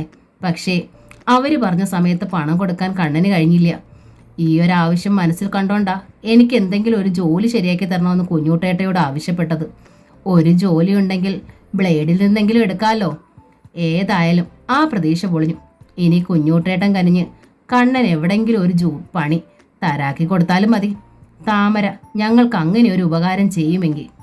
അതൊന്നും വേണ്ട താമരെ. കണ്ണൻ ഇടയിൽ കയറി. അതൊക്കെ ആവശ്യമില്ലാത്ത തെറ്റിദ്ധാരണയ്ക്ക് കാരണമാവും. താമരയുടെ നിലനിൽപ്പ് നോക്കണം. കുഞ്ഞൂട്ടൻ തിരുമേനിക്ക് കുട്ടിയോടുള്ള മതിപ്പ് നഷ്ടമാവണ ആവശ്യങ്ങളൊന്നും അങ്ങോട്ട് വെക്കാതിരിക്കണതാണ് നല്ലത്. ഞാൻ എങ്ങനെയും ജീവിച്ചോളാം. വായ കീറിയ തമ്പുരാൻ ഇരയും കൽപ്പിച്ചിട്ടുണ്ടാവും. അങ്ങനെ വിശ്വസിച്ച് കാത്തിരിക്കാൻ എനിക്കാവില്ല. വെട്ടിമുറിച്ച മട്ടിലായിരുന്നു ഉത്തരയുടെ സംസാരം. ഉത്തര കാത്തിരിക്കണമെന്ന് ഞാൻ പറഞ്ഞിട്ടില്ല, കാത്തിരിക്കണ്ടെന്നും പറയണില്ല. അതൊക്കെ ഉത്തരയുടെ സൗകര്യം. ഔചിത്യമില്ലാതെ മറ്റുള്ളവരോട് യാചിക്കണതിലേ എനിക്ക് എതിർപ്പുള്ളൂ. എൻ്റെ അനിയത്തിയോട് ഞാനൊരു സഹായം ചോദിക്കണത് യാചനയാ? ഉത്തര ചോദിച്ചു. ആ മുഖത്ത് വികാരക്ഷോഭമുണ്ടായി. അനിയത്തിക്ക് കഴിയണ കാര്യാച്ചാ ചോദിക്കാം, കണ്ണൻ പറഞ്ഞു. ഇതിപ്പോ ആ കുട്ടി കുഞ്ഞൂട്ടൻ തിരുമേനിയെ കൊണ്ട് സാധിപ്പിച്ചു തരേണ്ട കാര്യ. അദ്ദേഹത്തിന് എന്തു തോന്നുമെന്ന് നമുക്കറിയില്ലല്ലോ. ഉത്തര ചോദ്യഭാവത്തിൽ താമരയെ നോക്കി. താമരയ്ക്ക് പക്ഷേ എന്ത് പറയണമെന്ന് അറിയില്ലായിരുന്നു. ഒരു നിമിഷം മുഖം കുമ്പിട്ട് നിന്നിട്ട് മുഖമുയർത്താതെ തന്നെ അവർ പറഞ്ഞു, ഞാൻ കുഞ്ഞൂട്ടേട്ടയോട് പറയാം. പിന്നെ തിരിഞ്ഞകത്തേക്ക് നടന്നു. നാലകത്തെ ആട്ടുകട്ടിലിൽ കിടക്കുകയായിരുന്നു കുഞ്ഞൂട്ടൻ. ചെറിയൊരു നടുവേദന. നിങ്ങളുടെ കുണ്ടനിട വഴിയിലൂടെ ഡ്രൈവ് ചെയ്തുകൊണ്ടായിരിക്കാം. കുട്ടി ചെന്ന് ഇത്തിരി സംഭാരം എടുത്തുകൊണ്ട് വരൂ, ദാഹിക്കണം, അയാൾ താമരയോട് പറഞ്ഞു. സംഭാരം കൊണ്ടുവന്ന് കൊടുത്തിട്ട് താമര കുഞ്ഞൂട്ടനോട് തിരക്കി, ഊണ് വിളമ്പട്ടെ? വിശപ്പ് കമ്മി. കുഞ്ഞൂട്ടൻ വയർ തടവി. സാവധാനമാവാം. ഓട്ടുമൊന്തയുമായി താമര തിരിഞ്ഞു നടക്കാൻ തുടങ്ങിയപ്പോൾ കുഞ്ഞൂട്ടൻ തിരക്കി, അതാണോ ഉത്തരയുടെ കഥാപാത്രം? അമ്മായി അത് നിന്റെ തലയിലല്ലേ കെട്ടിവെച്ചത്? താമര അത്ഭുതത്തിൽ കുഞ്ഞൂട്ടനെ നോക്കി. എങ്ങനെ കുഞ്ഞൂട്ടേട്ടൻ ഇതൊക്കെ അറിഞ്ഞെന്നാവും കുട്ടിയുടെ ശങ്ക. കുഞ്ഞൂട്ടൻ ചിരിച്ചു. എല്ലാം എനിക്കറിയാം. വരികൾക്കിടയിലൂടെ വായിക്കാന്ന് കേട്ടിട്ടില്ലേ? അതിൻ്റെ ഒരു എക്സ്പേർട്ടാ ഞാൻ. ആളുകൾ പറയണത് അതേപടി വിഴുങ്ങാറില്ലേ ഞാൻ. ഒരാൾ ഒരു കാര്യം പറയുമ്പോൾ പറയാത്ത ചിലത് കൂടി ഞാൻ കേട്ടിരിക്കും. താമര വിഷമത്തിൽ മുഖം കുനിച്ചു. എന്തേ, പുറത്തൊരു ചർച്ച കേട്ടു? കുഞ്ഞൂട്ടൻ വീണ്ടും തിരക്കി. കണ്ണന് ഒരു ജോലി തരപ്പെടുത്താന്നാ ഉത്തര ചോദിച്ചത്. ഉത്തരയുടെ ആരായി കണ്ണൻ? ആട്ടുകട്ടിൽ എഴുന്നേറ്റിരുന്നു കുഞ്ഞൂട്ടൻ. ആ മുഖം ദേഷ്യം കൊണ്ട് തൊടുത്തു. ഉത്തരയുടെ നമ്പൂതിരിക്കാണ് ഒരു പണി തരപ്പെടുത്തണമെന്ന് പറഞ്ഞിരുന്നെങ്കിൽ എനിക്കത് മനസ്സിലാവുമായിരുന്നു. എൻ്റെ നമ്പൂതിരിക്ക് പണി തരപ്പെടുത്തി കൊടുത്തത് കൊണ്ട് എനിക്കൊരു പ്രയോജനമില്ല. വാതുക്കലേക്ക് വന്നുകൊണ്ട് ഉത്തര അറിയിച്ചു. ഇപ്പോഴുള്ള പണി കൊണ്ടും എനിക്കല്ല പ്രയോജനം. ഒരു നമ്പൂതിരിക്ക് അമ്മയും ഉടപ്പിറന്നോളം വേണ്ടാന്ന് ഞാൻ പറയണില്ല. പക്ഷേ വേളിക്കൊരു സ്ഥാനവുമില്ല എന്ന് വന്നാലോ? ആ കടന്നു കയറിയുള്ള സംസാരം കുഞ്ഞൂട്ടന് ഒട്ടും ഇഷ്ടമായില്ല. എങ്കിലും അയാൾ മറുപടി പറഞ്ഞില്ല. കുഞ്ഞൂട്ടേട്ടൻ വല്ലതും പറയുമോ എന്ന പരിഭ്രമമായിരുന്നു താമരയ്ക്ക്. ഞാൻ ഇനി നമ്പൂതിരിയുടെ ഇല്ലത്തേക്കില്ല, ഉത്തര തുടർന്നു. അതാ ഒരു ജോലി ശരിയാക്കി തരണമെന്നിരുന്നത്. ബുദ്ധിമുട്ടുണ്ടാച്ചാ വേണ്ട. ഇനി കണ്ണൻ്റെ കാര്യം ഞാൻ മനസ്സാ വരിച്ച ആളാ. അതിനി ഞാൻ ആരുടെ അടുത്ത് ഒളിക്കണില്ല. ആദ്യത്തെ ആൾ ജീവനോടെ ഉണ്ട്, കുഞ്ഞൂട്ടൻ ഓർമ്മപ്പെടുത്തി. ആ ബന്ധവും നിലനിൽക്കുക. അയാൾ വന്നാൽ ഞാൻ താലി പൊട്ടിച്ചങ്ങ് കൊടുത്തേക്കാം. തീരുമല്ലോ ബന്ധം. ഒക്കെ പറയണ ആളിൻ്റെ ഇഷ്ടം. നമ്മൾ വെറും കാഴ്ചക്കാരാണ്. കാഴ്ചക്കാരുടേതായ അഭിപ്രായങ്ങളെ നമ്മളിൽ നിന്നുണ്ടാവും. കുഞ്ഞൂട്ടേട്ടൻ ആകെ മുഷിഞ്ഞിട്ടാണെന്ന് തോന്നണു, ഉത്തര ചോദിച്ചു. കണ്ണനെ ഇവിടെ കണ്ടോണ്ടാകും. അല്ല, കുഞ്ഞൂട്ടൻ പറഞ്ഞു. സംസാരം അവിടെ നിർത്തിയ മട്ടിൽ ആട്ടുകട്ടിലേക്ക് മലർന്നു. ഉത്തരയും പിന്നെ ഒന്നും മിണ്ടിയില്ല. കുഞ്ഞൂട്ടന് ഊണ് വിളമ്പാൻ നേരം ഉത്തരയെ സഹായത്തിനെത്തി. കുഞ്ഞൂട്ടേട്ടയ്ക്ക് എന്നോട് ദേഷ്യം ഉണ്ടാവും, അവൾ ചോദിച്ചു. എൻ്റെ കുറ്റമല്ല അത്. ഞാൻ ജനിച്ച സമയം ശരിയല്ല. കുഞ്ഞൂട്ടൻ അത് കേട്ടതായി നടിച്ചില്ല. ഊണ് കഴിച്ച് എണീറ്റപ്പോൾ അയാൾ ഉത്തരയോട് അന്വേഷിച്ചു. അമ്മാമ്മയും അമ്മായിയും സന്ധ്യയ്ക്ക് മുമ്പേ എത്തുമോ? എന്തേ, ഇന്നെന്നെ മടങ്ങുമോ നിങ്ങൾ? ഉത്തരയ്ക്ക് അത്ഭുതം. ഉവ്വ്, കുഞ്ഞൂട്ടൻ പറഞ്ഞു. അത്യാവശ്യമുണ്ട്. വൈകുന്നേരത്തോടെ ജയന്തൻ നമ്പൂതിരിയും സാവിത്രി എത്തി. കൃഷ്ണ, ആരൊക്കെയായി വന്നിരിക്കണത്? സന്തോഷാധിക്യത്താൽ ഓടിയെത്തി. സാവിത്രി താമരെ കെട്ടിപ്പിടിച്ചു. കുഞ്ഞൂട്ടൻ കുറച്ച് രൂപ ജയന്തൻ നമ്പൂതിരി ഏൽപ്പിച്ചു. അമ്മ തന്നയച്ചതാ. ആവശ്യം വന്നാൽ ഇനിയും ചോദിക്കാൻ മടിക്കരുത്. വേളി കേമാവണം. എന്തിനാ അതിന് രൂപ? സാവിത്രി വിഷമം ഭാവിച്ചു. വ്യാസനറിഞ്ഞാൽ സമ്മതിക്കില്ല. വ്യാസനറിയണ്ട, കുഞ്ഞൂട്ടൻ ചിരിച്ചു. എങ്കിൽ ഇങ്ങോട്ട് തന്നേക്കൂ. സാവിത്രി ജയന്തന്റെ നിരക്ക് കൈ നീട്ടി. എവിടെയെങ്കിലും കൊണ്ടുവച്ച് മറക്കണ്ട. ഒന്നും അടിച്ച ശേഷമാണ് ജയന്തൻ നമ്പൂതിരി രൂപ അന്തർജനത്തെ ഏൽപ്പിച്ചത്. കുഞ്ഞൂട്ടനും താമര ഇറങ്ങാൻ നേരം സാവിത്രി മടിച്ചു കുഞ്ഞൂട്ടനോട് പറഞ്ഞു. ഒരു കാര്യം പറഞ്ഞാൽ മറ്റൊന്നും തോന്നരുത്. ഇവിടെ ഊർമിളയ്ക്കും ഉത്തരയ്ക്കും ഒക്കെ ആഭരണങ്ങൾ കുറവാണ്. കറുത്തേടത്തെ നിലയ്ക്കനുസരിച്ച് വേണമല്ലോ അവർ വേളിക്കെത്താൻ. മുക്കുപണ്ടങ്ങൾ വാങ്ങിയാലോന്ന് നിരീക്കുക ഞങ്ങൾ. നമ്പൂതിരി താക്കീതിൽ സാവിത്രിയെ നോക്കി. കുഞ്ഞൂട്ടൻ്റെ മുഖം വല്ലാതാവുകയും ചെയ്തു. എങ്കിലും അയാൾ പറഞ്ഞു, കുറച്ച് ആഭരണങ്ങൾ എത്തിക്കാൻ അമ്മയോട് പറയാം. ഒന്നും തോന്നരുത് കേട്ടോ മോനെ. സാവിത്രി ചുളുങ്ങിക്കൂടി. പിന്നെ സോമബാലയുടെ സ്വർണം ഇതിൻ്റെ പേരിൽ കുറയ്ക്കുകയരുത്. വ്യാസനൊരു ഡോക്ടറാണല്ലോ. ആ നില മറക്കാൻ പാടുമോ? കുഞ്ഞൂട്ടൻ കാറിൽ കടന്നിരുന്നു കഴിഞ്ഞു. അല്പം കഴിഞ്ഞപ്പോൾ അയാൾ താമരയോട് പറഞ്ഞു, ആ അമ്മായിയുടെ അതേ തരവ ആ മകളും. മൂത്തതും ടിറ്റോവാണെന്നാ തോന്നുന്നു. ഏതായാലും ഈ വ്യാസനെങ്കിലും മര്യാദക്കാരനായിരുന്നാ മതിയായിരുന്നു. ഇല്ലേച്ച എൻ്റെ സോമ കരയേണ്ടി വരില്ലേ? സോമയ്ക്കാണെങ്കിൽ പൂന്താനത്തെ വിശേഷങ്ങൾ അറിയാൻ തിടുക്കമായിരുന്നു. കിള്ളി അവൾ താമരയോട് ഓരോന്നെല്ലാം ചോദിച്ചുകൊണ്ടിരുന്നു. വേളിക്ക് മുമ്പ് വ്യാസൻ ഒരിക്കൽ കൂടി കറുത്തേടത്തേക്ക് വരുമോയെന്നറിയാനായിരുന്നു സോമയ്ക്ക് വെമ്പൽ. ഒരാഴ്ച കഴിഞ്ഞു. ഒരു വൈകുന്നേരം സുന്ദരിയായ ഒരു യുവതി ഒരു കൈനറ്റിക് ഹോണ്ടയിൽ 8 കെട്ടിൻ്റെ മൂമുഖത്തെത്തി. ചുരിദാർ ധരിച്ച് നീണ്ട മുടി പറത്തിയിട്ട പാലിൻ്റെ നിറമുള്ള ആ സുന്ദരിയെ കണ്ട് കറുത്തേടത്തെ അന്തർജനങ്ങളെല്ലാം ഉമ്മർത്തെത്തി. ആരാ? നങ്ങേമ തിരക്കി. പേര് വയലിൻ. അവൾ പുഞ്ചിരിച്ചു. എനിക്ക് സോമബാലയെ കാണണം. വളരെ ദൂരെ യാത്ര ചെയ്തതിൻ്റെ ക്ഷീണമുണ്ടായിരുന്നു വയലിൻ്റെ മുഖത്ത്. ചുമലിലെ ഷോൾഡർ ബാഗിൽ നിന്ന് ഒരു തൂവാലയെടുത്ത് അവൾ മുഖവും കഴുത്തും തുടച്ചു. സോമയുടെ കൂടെ പഠിച്ചതാ? നങ്ങേമ തിരക്കി. അതെ എന്ന് പറഞ്ഞില്ലെങ്കിലും അങ്ങനെ തോന്നും വിധം മെല്ലെ അവളൊന്ന് മുഖം ചലിപ്പിച്ചോ എന്ന് സംശയം. നങ്ങേമ തിരിഞ്ഞ് അകത്തേക്ക് നടന്നു. സോമയും താമരയും പിൻമുറ്റത്തെ കിളിഞ്ഞിലിൽ പടർന്നിരുന്ന കുറുമൊഴിയുടെ ചുവട്ടിലായിരുന്നു. സോമ, ദാ നിന്നെ തേടി നിന്റെ ഒരു കൂട്ടുകാരി വന്നേക്കണു. പെൺകൊട അറിഞ്ഞു വന്നതാവും, നങ്ങേമ്മ വിളിച്ചറിയിച്ചു. കുറുമൊഴി മൊട്ടുകൾ ഇറുത്തുകൊണ്ടിരുന്ന സോമയിൽ അത്ഭുതത്തിൻ്റെതൊരു ചലനമുണ്ടായി. താമര ഒന്ന് നോക്കിയിട്ട് അവൾ മെല്ലെ അറിയിപ്പ് വന്ന ദിക്കിലേക്ക് തിരിഞ്ഞു. ആരാ അമ്മേ, പേര് പറഞ്ഞോ? അതൊന്നും എനിക്ക് നിശ്ചയില്ല, നീ തന്നെ ചെന്ന് നോക്കൂ. ടൗണിൽ നിന്നുള്ള കുട്ടിയാണെന്ന് തോന്നുന്നു. ആരാ അപ്പം ആവോ? സോമ സ്വയം ചോദിച്ചു. പിന്നെ താമരയോട് പറഞ്ഞു, ഞാനിപ്പോൾ വരാട്ടോ ഏട്ടത്തേ. കൈക്കുടന്നയിലുണ്ടായിരുന്ന മുല്ലമൊട്ടുകൾ പൂപ്പാത്രത്തിൽ നിക്ഷേപിച്ചിട്ട് അവൾ അകത്തേക്ക് ഓടി. സോമ പൂമുഖത്തെത്തിയപ്പോഴേക്കും വയലിൻ മുറ്റത്ത് തന്നെ നിൽക്കുകയാണ്. സോമയും അതിശയത്തിൽ നിന്നു. മുമ്പ് കണ്ടിട്ടില്ലാത്തൊരു പെൺകുട്ടിയെന്നും പറഞ്ഞുകൂടാ, നല്ല പരിഷ്കാരിണിയായ ഒരു യുവതി. ആരാണിവൾ? സോമ ചുണ്ടിൽ ചൂണ്ടുവിരൽ അമർത്തി. പൂമുഖത്തുണ്ടായിരുന്ന ഉണ്ണിമായയിൽ ലതയും സോമയെ നോക്കി. ആരാ കുട്ടി ഇത്? ഉണ്ണിമായ ചോദിച്ചു. എനിക്കറിയില്ല. സോമയുടെ മുഖം ചുളിഞ്ഞു. എന്നെ കാണാൻ തന്നെയാണോ വന്നത്? എന്നാ പറഞ്ഞത്, ലത അറിയിച്ചു. ഏതായാലും കുട്ടി ചെന്ന് ചോദിക്കൂ. സോമ മടിച്ച് മുറ്റത്തേക്കുള്ള ഒതുക്കിറങ്ങാൻ തുടങ്ങിയപ്പോഴേക്കും വയലിൻ നടന്ന് അവളുടെ അരികിലെത്തി. താനാണോ സോമബാല? അതെ. മനസ്സിലാകാത്ത മട്ടിൽ സോമ വയലിനെ നോക്കി. വയലിൻ പുഞ്ചിരിച്ചു. എൻ്റെ പേര് വയലിൻ മിറാണ്ട. സോമയെ മാരേജ് ചെയ്യാൻ പോകുന്ന വേദവ്യാസന്റെ ഒപ്പം ഹൗസ് സർജൻസി ചെയ്യുന്നു. സോമയുടെ കണ്ണുകൾ വിടർന്നു. തൻ്റെ അടുത്ത് എന്തെങ്കിലും രഹസ്യം അറിയിക്കാനായി വ്യാസേട്ടൻ അയച്ചതാവുമോ ഇവളെ? ആകാംക്ഷയിൽ സോമ ഒന്നുകൂടി വയലിൻ്റെ അടുത്തു. ആ സംസാരം കേട്ട ഉണ്ണിമായെ അവരോടുകൂടി അടുത്തുകൂടി. വ്യാസേട്ടൻ അയച്ചതാണോ? സോമ ചോദിച്ചു. അല്ല. വയലിൻ തെല്ല് ശബ്ദത്തിൽ ചിരിച്ചു. ഞാൻ എൻ്റെ ഇഷ്ടപ്രകാരം വന്നതാ. സോമയ്ക്ക് വീണ്ടും അമ്പരപ്പ്. വ്യാസ് എൻ്റെ ഇൻറ്റിമേറ്റ് ഫ്രണ്ടാ, വയലിൻ തുടർന്നു. എന്ന് വെച്ച് വെറും ഫ്രണ്ടല്ല താനും, ഞങ്ങൾ തമ്മിൽ അത്രയ്ക്കടുത്തവരാ. സോമബാലയുടെ നെഞ്ചിനുള്ളിൽ ഒരു കരട് വീണു. ഉണ്ണിമായയുടെ പുരുകം ചുളിഞ്ഞു. ലത കൂടി അവർക്കരികിലേക്ക് വന്നു.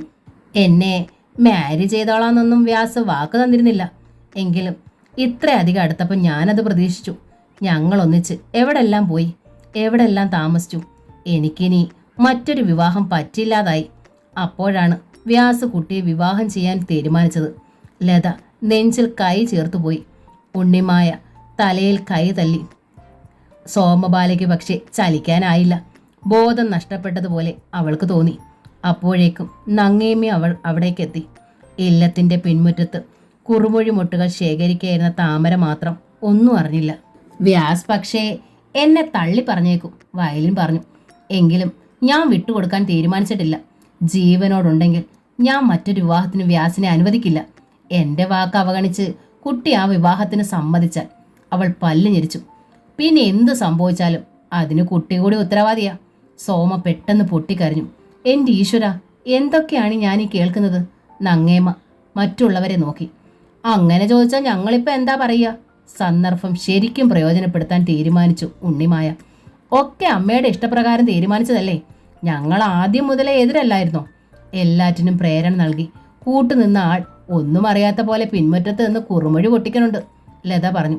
നശിച്ചത് ഈ പാവം കുട്ടിയുടെ ജന്മമല്ലേ? അങ്ങനെ പറയരുത്, വയലിൻ ഇടയിൽ കയറി. ഈ കുട്ടിയുടെ ജന്മം കൂടി നശിക്കാതിരിക്കാനാ ഞാനിപ്പോൾ വന്നത്. ഷോൾഡർ ബാഗ് തുറന്ന് അവൾ കുറച്ച് ഫോട്ടോഗ്രാഫ്സ് എടുത്തു. ദാ ഇതെല്ലാം ഞാനും വ്യാസനും ഒരുമിച്ചെടുത്ത ഫോട്ടോസുകളാ. കൃത്രിമമായി സൃഷ്ടിച്ചതൊന്നുമില്ല. ഇതിലൊരെണ്ണം കുട്ടി വെച്ചോളൂ, തെളിവിനായി കയ്യിലിരിക്കട്ടെ. സോമയ്ക്ക് മുമ്പേ ഉണ്ണിമായ ആ ഫോട്ടോഗ്രാഫ് പിടിച്ചു വാങ്ങി. എന്നിട്ട് അകത്തേക്ക് നോക്കി വിളിച്ചു. ഹരിയേട്ടാ, ദത്തേട്ടാ, ഒന്നിങ്ങോട്ട് വരൂ. എന്തായി കാണണമെന്നൊന്ന് നോക്കൂ. എന്തിനാ ഹരിയേട്ടനെയും ദത്തേട്ടനെയും വിളിക്കണത്? ലത ചോദിച്ചു. ഇതെല്ലാം കാണേണ്ടത് കുഞ്ഞൂട്ടനല്ലേ? അയാളുടെ ബന്ധുവിൻ്റെ ലീലാവിലാസങ്ങളല്ലേ ഈ കാണുന്നത്? ഈശ്വര, നിന്റെ തല ചുറ്റണു. ഇരു കൈകളാലും ശിരസ് താങ്ങി നങ്ങേമ്മ താഴേക്കിരുന്നു. ഉണ്ണിമായ സ്നേഹഭാവേനെ അമ്മയെ താങ്ങി പിടിച്ചു. ലത സോമബാലെ, സാരയില്ല, പെൺകൊടയ്ക്ക് മുമ്പേ അറിഞ്ഞത് ഭാഗ്യമെന്ന് നിരീക്ഷിക്കേ. അവൾ സോമയെ താങ്ങി പിടിച്ചു. ഞാൻ പോകുന്നു, വയലിൻ എല്ലാവരോടുമായി പറഞ്ഞു. ഞാൻ പറഞ്ഞതെല്ലാം കള്ളമാണെന്ന് സംശയമുണ്ടെങ്കിൽ നിങ്ങളൊന്ന് എന്ന് മെഡിക്കൽ കോളേജിൽ തിരക്കി നോക്ക്. വ്യാസിൻ്റെ ഫ്രണ്ട്സിൻ്റെ അടുത്ത് തിരക്കിയിട്ട് കാര്യമില്ല കേട്ടോ, അവർ നിങ്ങളെ തെറ്റിദ്ധരിപ്പിക്കും. അവൾ തിരിഞ്ഞ് തൻ്റെ വണ്ടിയുടെ നേർക്ക് തിരിഞ്ഞു. ഞങ്ങൾക്ക് അങ്ങനെ തിരക്കി നടക്കേണ്ട ഒരു കാര്യമില്ല, ലത അറിയിച്ചു. അത്ര പ്രായമൊന്നും ആയിട്ടില്ല സോമയ്ക്ക്. ചെറിയ കുട്ടിയാവൻ. ഇതിലും നല്ല ആലോചനകൾ ഇനിയും വരും. ഈ കണ്ടതും കേട്ടതും ഒക്കെ നുണയാണെന്ന് വന്നാലും ഇനി ഈ ആലോചന ഞങ്ങൾക്ക് വേണ്ട. സോമയ്ക്ക് അത് സഹിക്കാനായില്ല. അവൾ ഏങ്ങലടിച്ചു കരഞ്ഞു. വയലിൻ്റെ കൈനറ്റിക് ഹോണ്ട പുറത്തേക്കൊഴുകി. ആ ഒച്ച കേട്ടപ്പോൾ അത് തൻ്റെ നെഞ്ചിലൂടെയാണ് കടന്നു പോകുന്നതെന്ന് സോമബാലയ്ക്ക് തോന്നി. എന്തെല്ലാം സ്വപ്നങ്ങളായിരുന്നു. ഒറ്റയടിക്ക് എല്ലാം തകർന്നു. അവൾ തിരിഞ്ഞ് തൻ്റെ മുറിയിലേക്ക് ഓടി. മോളെ എന്ന് കരഞ്ഞുകൊണ്ട് നങ്ങേമ്മയും പിന്നാലെ പാഞ്ഞു. ഹരിയേട്ടയും തെത്തേട്ടയും ചെസ്സിൻ്റെ ലഹരിയില. ഞാൻ അങ്ങടിയെന്ന് പറയട്ടെ. ഉണ്ണിമായ വടക്കേ കെട്ടിലേക്ക് നടന്നു. കുറുമൊഴി മുട്ടുകൾ കൊരുത്തുകൊണ്ടിരുന്ന താമരയെ വിവരം അറിയിച്ചത് ലതയാണ്. താമരയെ ഒന്ന് ഇടിച്ചു താഴ്ത്താൻ കഴിഞ്ഞതിൽ ലതയ്ക്ക് അങ്ങേയറ്റത്തെ സന്തോഷം അനുഭവപ്പെട്ടു. എനിക്കിത് വിശ്വസിക്കാനാവണില്ല, താമര കരഞ്ഞു. ആരെങ്കിലും ചതിക്കാനായി അയച്ചതാണോ ആ കുട്ടിയെ? ഇനി അത് പറഞ്ഞോളൂ. ലത മുഖം വെട്ടി തിരിച്ചു. ഒരു തരത്തിലും ആ കുട്ടി രക്ഷപ്പെട്ടതെന്നാവും വിചാരം. സ്വഭാവദൂഷ്യമുള്ള ഒരുത്തിന് ഭർത്താവായി കിട്ടണതിലും വലിയൊരു ശിക്ഷ എന്തുണ്ട് ഒരു പെണ്ണിന്? താമര കരഞ്ഞുകൊണ്ട് കുഞ്ഞോട്ടൻ്റെ അരികിലെത്തി. കുട്ടി സംശയിക്കണത് പോലെ തന്നെ ആരുടെയോ ചതിയാണ് ഇതിന് പിന്നിൽ. കുഞ്ഞൂട്ടൻ താമരയെ ആശ്വസിപ്പിച്ചു. ആ വാചകത്തിൽ കയറി പിടിച്ച് നരഹരി, ഞാനും ദത്തനും കൂടി ഒരു പെണ്ണിനെ വേഷം കെട്ടിച്ച് അങ്ങോട്ട് അയച്ചെന്നാവും താൻ പറയണത്. അയാൾ ചോദിച്ചു. എൻ്റെ അനിയത്തിയുടെ പെൺകുട മുടക്കിയിട്ട് എനിക്ക് എന്താടാ ഏഫിയ ഗുണം? ഏട്ടൻ വെറുതെ എഴുതാപ്പുറം വായിക്കരുത്, കുഞ്ഞൂട്ടൻ ആവശ്യപ്പെട്ടു. ഞാൻ അങ്ങനെയൊന്നും ഉദ്ദേശിച്ചിട്ടില്ല. എങ്കിൽ എന്താ ഇതിന് പിന്നിലെ കളിന്ന് നീ പറയും. നിന്റെ ബന്ധുവല്ലേ ആ കീചകൻ? പെൺകൊടയ്ക്ക് ഇനി അധിക ദിവസങ്ങളില്ല. അതിനു മുമ്പ് എന്തെങ്കിലും ഒന്ന് തീരുമാനിക്കണം. മുള്ളു വന്ന് ഇലയിൽ വീണാലും ഇല വന്ന് മുള്ളിൽ വീണാലും നഷ്ടവിലയ്ക്കാ. എന്നുവെച്ചാൽ നമ്മൾക്ക് നരഹരി നെഞ്ചിൽ കൈവച്ചു. നമുക്കൊരു മാനഹാരി ഉണ്ടായി കാണാൻ കാത്തിരിക്കുക ശത്രുക്കൾ. മെഡിക്കൽ കോളേജിൽ പോയി തിരക്കിയതല്ലേ നിങ്ങൾ? കുഞ്ഞൂട്ടൻ ചോദിച്ചു. എന്നിട്ടെന്തായി? ഞങ്ങൾ തിരക്കി. ഇതൊക്കെ കണ്ടുപിടിച്ചാലും താൻ ഇതേപോലെ അപ്പോഴും എതിർത്തേനെ, ദത്തൻ പറഞ്ഞു. അങ്ങോട്ടും ഇങ്ങോട്ടുള്ള വേലി നടത്തിയാൽ ലാഭം തനിക്കാണല്ലോ. എനിക്കൊരു ലാഭവും വേണ്ട, കുഞ്ഞൂട്ടൻ അറിയിച്ചു. എനിക്ക് ഈ പെൺകുട വേണ്ട എന്ന് സോമ ഒരു വാക്ക് പറഞ്ഞാൽ മതി. അപ്പോൾ ഞാനിത് വേണ്ടാന്ന് വെക്കാം. എന്നാലും അന്വേഷിച്ച് അതിൻ്റെ സത്യം കണ്ടുപിടിക്കാതിരിക്കില്ല ഞാൻ. സത്യം എന്തായാലും ഇനി നമുക്കിത് വേണ്ട. ക്ഷണപത്രിക അച്ചടിച്ചതല്ലേ ഉള്ളൂ, വിതരണം ചെയ്യാതിരുന്നത് എത്ര ഭാഗ്യം, ഉണ്ണിമായ പറഞ്ഞു. സോമബാല കരച്ചിൽ തന്നെയായിരുന്നു. താമരയ്ക്കാണെങ്കിൽ ശബ്ദമേ ഇല്ലാതായി. പണ്ടേ കുറ്റക്കാരിയാണ്, ഇപ്പൊ പിന്നെ എന്തു പറയാൻ? എന്താ മോളെ നിന്റെ അഭിപ്രായം? നങ്ങേമ്മ സോമയോട് തിരക്കി. ആ കുട്ടി വന്ന് പറഞ്ഞത് സത്യമാണെന്ന് നിനക്ക് തോന്നുന്നുണ്ട് അച്ഛാ? ഈ നിമിഷം തന്നെ നമുക്കിത് വേണ്ടാന്ന് വെക്കാം. ഇല്ല അച്ഛാ, കുഞ്ഞോട്ടനെ കൊണ്ട് തിരക്കിക്കാം. എന്താ വേണ്ടതെന്ന് നീ തന്നെ പറഞ്ഞോളൂ. ആരെന്ത് പറഞ്ഞാലും നിന്റെ ഇഷ്ടാ അമ്മയ്ക്ക് വലുത്. എനിക്കൊന്നും അറിയില്ലമ്മേ. കാൽമുട്ടുകളിൽ മുഖമണച്ച് കിടക്കുകയായിരുന്നു സോമ ഏങ്ങി. വ്യാസേട്ടൻ ചീത്തയാണെന്ന് എനിക്കെന്തോ വിശ്വസിക്കാനാവണില്ല. ഇനിയിപ്പം കുഞ്ഞൂട്ടേട്ടനും അമ്മയും എന്തു പറയുന്നോ അത് ഞാൻ അനുസരിക്കാം. പക്ഷേ വ്യാസേട്ടൻ എന്തു പറയുന്നെന്ന് കൂടി എനിക്കറിയണം. ആ കുട്ടി പറഞ്ഞതെല്ലാം കളവാണെന്ന് വ്യാസേട്ടൻ പറഞ്ഞാൽ ഇനിയും ഞാൻ വിശ്വസിക്കും. താമര എന്തു പറയുന്നു? നങ്ങേമ്മ തിരക്കി. മനുഷ്യൻ്റെ കാര്യമല്ലേ അമ്മേ? താമര ദയനീയമായി കൈമലർത്തി. ഒന്നും എനിക്കറിയില്ല. കുട്ടിക്കാലത്തെ വ്യാസേട്ടയെ എനിക്കറിയാം. ഇല്ലത്ത് കണ്ടു പരിചരിച്ച വ്യാസേട്ടൻ ഇങ്ങനെ ചെയ്യുമെന്ന് എനിക്ക് വിശ്വസിക്കാനാവണില്ല. സോമ പറഞ്ഞത് ശരിയാണെന്ന് തോന്നുന്നു. വ്യാസേട്ടയ്ക്ക് എന്തെങ്കിലും ഒരു മറുപടി പറയാൻ കാണുമല്ലോ. ആ മറുപടി സത്യമായിരിക്കണം. നങ്ങേമ്മ താമരയെ നോക്കി. ആ നോട്ടത്തിൽ മുമ്പൊരിക്കലും ദൃശ്യമാകാത്ത ഗൗരവം പ്രകടമായിരുന്നു. ഇല്ലെങ്കിൽ പൂന്താന ഇല്ലവുമായുള്ള കറുത്തേടത്തെ ബന്ധം അതോടെ അവസാനിക്കും. താമരയിൽ ഒരു നടുക്കമുണ്ടായി. സ്നേഹനിധിയായ അമ്മയിൽ നിന്ന് വീണത് ഒരു താക്കീതായിരുന്നുവെന്ന് അവൾ ഭയന്നു. വ്യാസനെ മോഹിച്ച ഒരു ഭ്രാന്തി പെണ്ണിൻ്റെ കുൽസിതമാണോ ഇതെന്ന് എൻ്റെ സംശയം, കുഞ്ഞൂട്ടൻ പറഞ്ഞു. എൻ്റെ അനുഭവം അറിയാലോ. എന്നിൽ നിന്ന് യാതൊരു പ്രോത്സാഹനവും ഉണ്ടായിട്ടില്ല നീരജ് എന്ന പെൺകുട്ടി ആത്മഹത്യ ചെയ്തത്. അവൾ പക്ഷേ നിന്നെക്കുറിച്ച് കുറ്റമൊന്നും പറഞ്ഞില്ല, നങ്ങേമ വാദിച്ചു. ഇതങ്ങനെയല്ലല്ലോ. മോഹിച്ച പുരുഷൻ നഷ്ടപ്പെടുമ്പോൾ അയാളിൽ കരി വാരി എറിഞ്ഞ് ആ ജീവിതം തകർക്കാനും ചില പെൺകുട്ടികൾ മടിക്കില്ല, കുഞ്ഞൂട്ടൻ ഓർമ്മിപ്പിച്ചു. ഏതായാലും വ്യാസൻ എന്തു പറയണമെന്ന് കേൾക്കാം. നാളെ രാവിലെ തന്നെ പോണം, നങ്ങേമ കൽപ്പിച്ചു. മെഡിക്കൽ കോളേജിൽ ചെന്നാൽ കുഞ്ഞൂട്ടൻ വേദവ്യാസനെ കണ്ടത്. ഓർക്കാപ്പുറത്ത് കുഞ്ഞൂട്ടനെ കണ്ടപ്പോഴേ വ്യാസനിൽ ആശങ്കയുണ്ടായി. എന്തോ തകർന്നു വീഴാൻ പോകുന്ന ഭാവം കുഞ്ഞൂട്ടൻ്റെ മുഖത്തുണ്ടായിരുന്നു. ക്യാൻറ്റീനിലിരുന്നാണ് അവർ സംസാരിച്ചത്. കുഞ്ഞൂട്ടൻ പ്രതീക്ഷിച്ചതുപോലെ ആയിരുന്നില്ല. ഒന്ന് പതറിയെങ്കിലും സത്യസന്ധമായ വ്യാസൻ എല്ലാം സമ്മതിച്ചു. വയലിൻ മിറാൻഡ പറഞ്ഞതെല്ലാം സത്യമാ. പക്ഷേ സോമബാലയുള്ള ആലോചന വന്നതോടെ ഞാൻ അവളെ ഉപേക്ഷിച്ചു. കുറച്ചു നാളായി ഞങ്ങൾ തമ്മിൽ ഒരു ബന്ധവും ഇല്ല.